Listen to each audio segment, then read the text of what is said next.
pilihan presiden, kamu fanatik milih A, yang satu fanatik milih B. Wah kalau di presiden A pasti Indonesia makmur, kalau bupati A pasti Sleman makmur, pasti Bantul makmur. Bagaimana mungkin makhluk yang sedang soleh kamu pastikan selalu soleh? Wong dia makhluk bisa berubah. Sementara yang B misalnya fasik, wah kalau dipimpin B pasti rusak negara. Bagaimana kamu pastikan B yang fasik selalu fasik? Dia aja dia husnul khotimah. Yang fasik pas mimpin jadi soleh, yang soleh pas mimpin jadi. Gus sampai pilih presiden mana bakti mana? Kalau kita sangat mencintai Indonesia, maka kita akan tegas siapapun yang ingin menghancurkan Indonesia. Itu kira-kira cerminan Nabi Nuh. Kalau kita sangat mencintai Allah, maka kita akan benci sebenci-bencinya sama orang yang mendurhakai.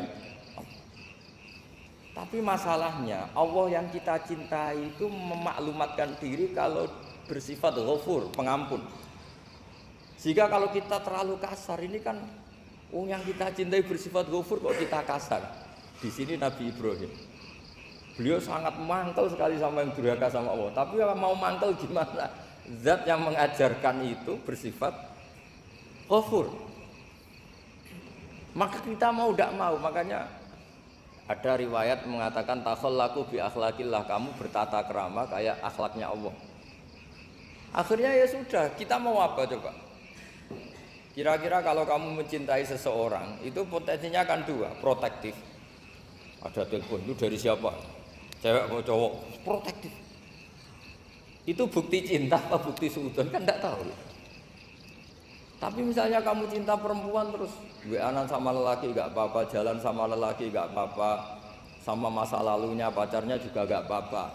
Itu cinta apa pembiaran? Kan sama-sama nggak jelas. Nah kira-kira mencintai Allah itu kira-kira analoginya seperti itu. Kalau yang satu protektif, Allah harus zat satu-satunya yang disembah, nggak boleh didurhakai, nggak boleh dikhianati, sehingga ini sangat keras sekali. Nah, ini Nabi Nuh. Di sini ada Nabi Ibrahim, karena orang yang zat yang kita cintai bersifat ghafur. Jika kalau kita terlalu tegas beda dengan sifatnya Allah yang bersifat ghafur. Nah umatnya Nabi seperti itu mulai dulu. Ada yang moderat, ada yang keras, ada yang setengah keras, setengah moderat. Ada yang ngambil sikap, urip mangan turu, ngenteni mati.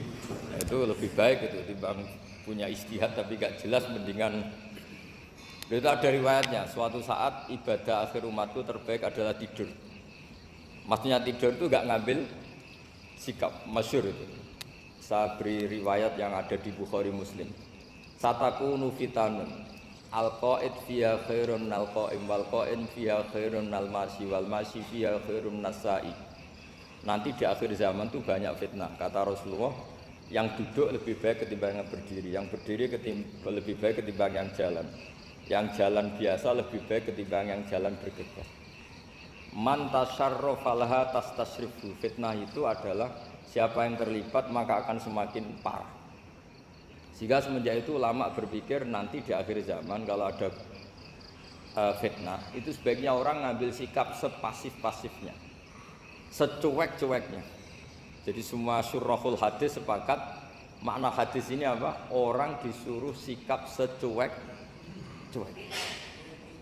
Misalnya pilihan presiden, contoh kecil pilihan presiden. Mungkin para intelektual nggak merasa, tapi kalau ulama itu cara berpikir beda. Pilihan presiden, kamu fanatik milih A, yang satu fanatik milih B, ya presiden atau bupati atau gubernur. Terus yang satu bilang gini, wah kalau nggak di presideni A, nggak di bupateni A, nggak di gubernuri A, negara ini rusak. Mungkin betul dari segi jejak rekamnya A ini bagus. Tapi pertanyaannya secara tauhid, bagaimana Anda menggantungkan kesejahteraan sama makhluk? Kamu nggak pernah terusik begitu kan para intelektual?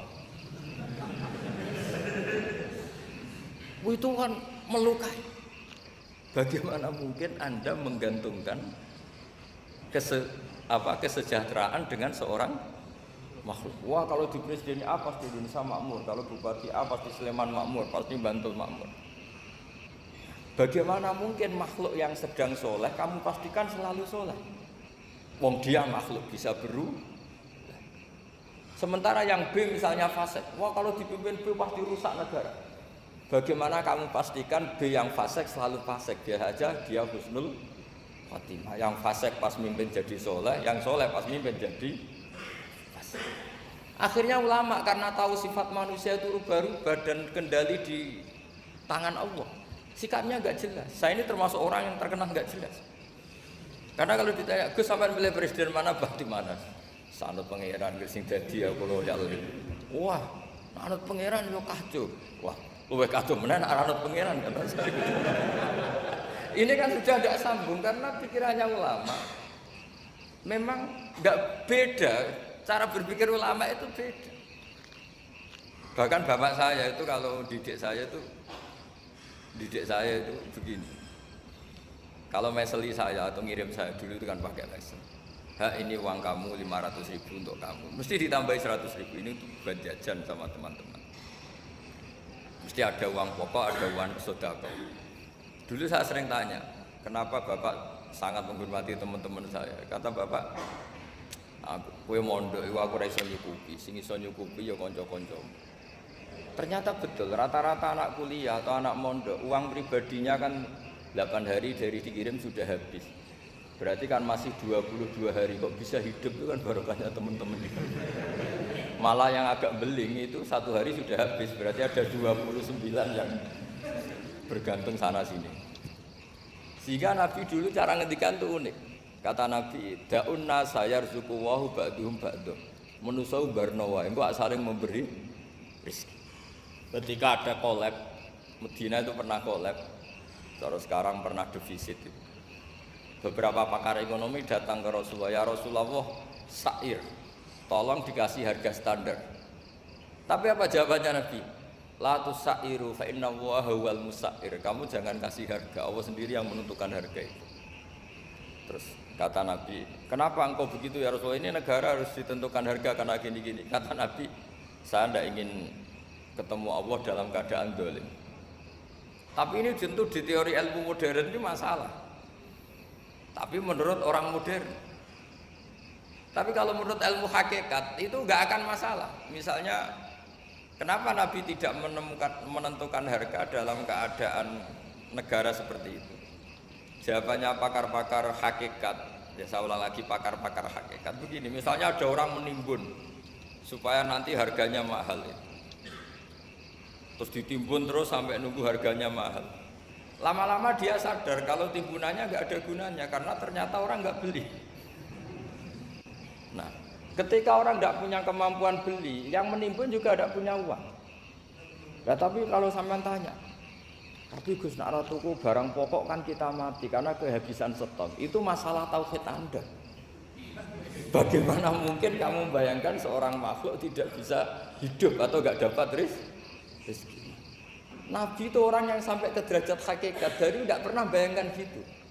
Saleh sampean jadi orang yang tauhidnya masalah.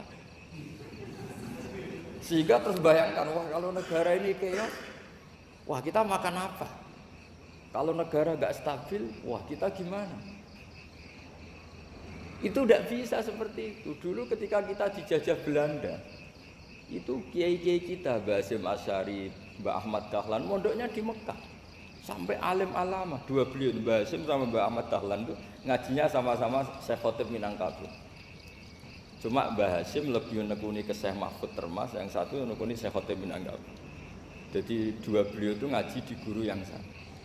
Mbah saya, buyut saya itu ya sudah mondok Mekah. Itu zaman dijajah Belanda. Sekarang kita agak dijajah, nggak mondok di sana. Buyut saya itu zaman itu sudah haji. Buyut kelima saya. Itu dulu kalau ingin cari tempat yang teduh, itu masuk ke gua. Itu masuk gua itu hanya kepalanya saja. Kakinya masih di luar. Karena gua di Arab tidak seperti gua di sini. Kalau gua di sini kan orang bisa masuk semua. Kalau gua Arab kan hanya celah-celah batu-batu besar.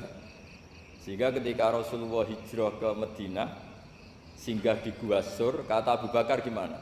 Andai kan yang ada orang kafir di depan gua, kata Abu Bakar gimana? Andai kan mereka melihat kakinya, pasti melihat kita.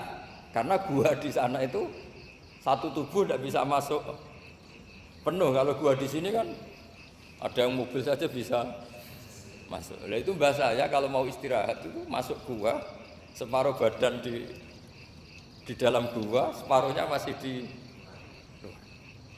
Nah sekarang terus kita bilang, wah kalau kita negara tidak stabil, kita haji kemana dulu zaman dijajah Belanda ya kita bisa haji. Soal kebahagiaan, nenek moyang pulau jenengan tuh anaknya banyak, dijajah Belanda, jajah Jepang ya nyatanya anaknya banyak-banyak. Itu kira-kira bahagia apa enggak?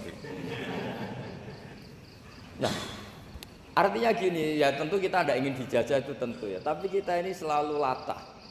Wah kalau ekonomi jatuh kita makan apa? Kalau kita dijajah kita tidak perlu seperti itu. Rahmatnya Allah Ta'ala itu akan adrokatna. Rahmatnya Allah Ta'ala akan menemukan kita.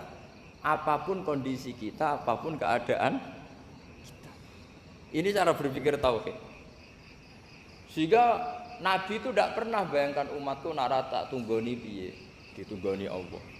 Sehingga masyhur dalam hadis-hadis sahih, la tazalu ta'ifatun min ummati dzahirina 'alal haq la yadurruhum man khadalahum wala man khalafahum wala man nawa'ahum. Selalu di umatku ada kelompok-kelompok yang selalu membela kebenaran dan tidak akan terkalahkan oleh kesesatan di akhir zaman. Kenapa? Cara berpikir orang tauhid itu sederhana begini. Allah menamakan dirinya Al-Hadi, penunjuk jalan. Dan sifat Allah pasti nafidah karena Allah tidak terkalahkan. Sama seperti Allah menyifati dirinya Ar-Razzaq, Ar-Razik yang memberi rizki. Maka orang segoblok apapun, selumpuh apapun, selemah apapun tetap dapat rizki. Sama, Allah mensifati dirinya Al-Hadi, memberi petunjuk. Maka zaman serusak apapun orang tetap dapat petunjuk. Sehingga kita tidak perlu khawatir, wah nanti zaman kalau sudah rusak nasib Islam gimana? Ya coba sekarang nasib Islam gimana? Ya baik-baik saja. Dulu ditunggoni wali songo ya banyak orang Islam. Sekarang nggak usah wali songo, ditunggui dosen-dosen yang ngajar aja nunggu digaji. Kiai pidato ya ada yang beri salam tempel. Itu kalau nuruti definisi ikhlas itu tidak ada yang masuk. Tapi meskipun demikian agama juga jalan. Kenapa agama ini jalan? Karena Allah Al-Hadi, penunjuk jalan. Ketika Allah mensifati dirinya penunjuk jalan dan sifatnya Allah pasti nafidah, pasti terjadi. Karena Allah tidak pernah gagal. Sehingga agama ini akan ada terus sampai akhir zaman. Coba Amerika kayak apa Islamofobia? Di Amerika tambah lama tambah banyak Islam, Eropa juga gitu, Australia juga gitu. Andai kan nuruti teori sosial, sudah dunia sudah materialistik kayak gini, orang dohirnya itu akan meninggalkan agama. Nyatanya tidak juga. Saya pernah di Korea seminggu, itu di negara ateis. Itu TKI ke sana tuh nyari uang. Ternyata ya kepikiran bikin masjid, bikin komunitas Islam. Coba siapa yang menggerakkan hati itu? Hanya Allah Subhanahu wa Ta'ala. Ya, jadi cara berpikir tauhid saya ulang lagi, saya mohon sekali di pengajian ini saya cerita wajah alani mubarakan aina ma kuntu. Jadi cara berpikir sekian nabi, terus kita punya karakter tertentu, kita milih nabi ini itu sah. Karena ulama ummati ka'ambiyai Bani Israel. Ulama umatku itu ibarat kayak Nabi Bani Israel. Jadi ada yang milih tadi seperti Nabi Isa fokusnya ngurusi orang-orang nakal. Itu juga bagus karena di mana-mana Nabi itu seperti dokter. Tapi Nabi Yahya hanya berkawan sama orang-orang soleh. Kita tahu berkawan orang fasik itu resiko ketularan. Iman pas-pasan wae kancanan wong fasik kan taqabbalallahu minna minkum gitu. Wong kamu sendiri tidak sehat-sehat amat berteman orang penyakitan kan bahaya. Tapi kalau kamu sebagai dokter kok hanya berteman orang sehat, lalu kamu penelitiannya gimana? Masa saya dokter spesialis pernah penelitian, semua orang sehat saya pernah saya teliti. Itu dokter aneh apa enggak? Saya dokter spesialis TBC, spesialis paru-paru. Yang kamu teliti siapa? Semua orang sehat. Pernah meneliti yang sakit? Tidak pernah. Kan ya jadi dokter aneh. Tapi misalnya terus kamu sendiri terus berteman orang penyakitan terus kan ya rawan tertular. Ini ada dua figur yaitu Nabi Yahya dan Nabi siapa? Ya saya kira demikian.